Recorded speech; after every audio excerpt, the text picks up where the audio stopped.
প্রিয় দর্শক বন্ধুরা, আসসালামু আলাইকুম।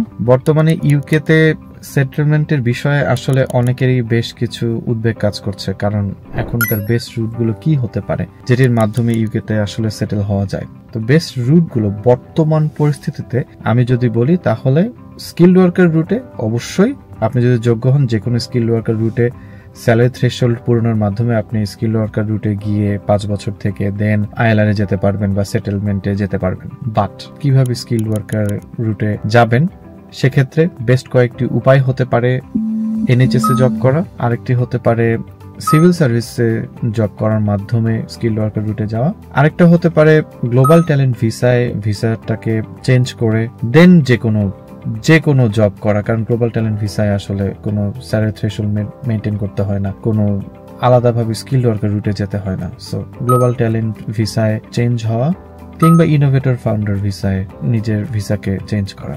সো এই কয়েকটা রুট এখনকার আসলে হটকেক, বা আমি বলবো যে এখনকার পাথওয়ে, যেগুলো নিয়ে আসলে আমাদের অনেক এক্সপ্লোর করা উচিত এবং আমাদের এগুলো নিয়ে কাজ করা উচিত। সো যেগুলো বললাম আমি আবার বলছি, এনএইচএস এ যে কোনো একটা জবের ব্যবস্থা করা, দেন সিভিল সার্ভিসে জব ব্যবস্থা করা, দেন গ্লোবাল ট্যালেন্ট এবং ইনোভেটর ফাউন্ডার ভিসা। তো প্রত্যেকটা বিষয় নিয়ে আলাদাভাবে ব্যাখ্যা করে ভিডিও থাকবে আমার পরবর্তী ভিডিওগুলোতে। চোখ রাখুন আমার পেজে এবং ইউটিউব চ্যানেলে। ধন্যবাদ। আসসালামু আলাইকুম।